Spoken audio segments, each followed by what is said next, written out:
US-China trade framework set as Trump and Xi prepare for South Korea summit. The United States and China have outlined a tentative framework for a future trade accord, clearing the way for President Donald Trump and President Xi Jinping to meet in South Korea later this week. Treasury Secretary Scott Bessent revealed to the BBC-affiliated CBS network that the deal covers a conclusive arrangement for TikTok's U.S. operations and a temporary pause on Beijing's stricter rare earth export rules. He also indicated that the looming 100% tariff on Chinese imports, which Trump has threatened, is unlikely to be enacted, while China plans to restart large-scale soybean purchases from American growers. Both nations are eager to stave off further escalation in a trade dispute that has already rattled global markets. Bessent's remarks came after he sat down with senior Chinese trade officials on the sidelines of the ASEAN summit in Malaysia, a meeting that coincided with Trump's Asian tour. Beijing described the discussions as constructive, noting that both sides have reached a basic consensus on key concerns and will iron out the finer points in the coming days.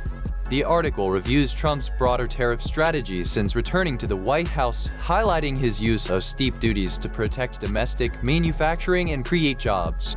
China, which dominates roughly 90% of the world's rare earth supply chain, has responded with its own restrictions, but both parties have agreed to hold off on applying the new levies while negotiations continue.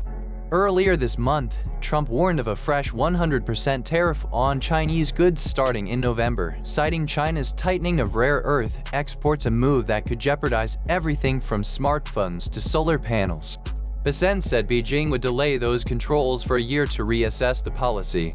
The piece also touches on the soybean dispute. China, the world's top soybean buyer, halted orders at the height of the trade war, hurting U.S. farmers. Bessent, a soybean farmer himself, suggested the embargo may soon be lifted.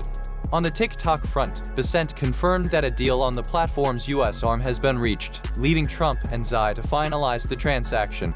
The White House had earlier announced that U.S. companies would oversee TikTok's algorithm and occupy 6 of the 7 board seats.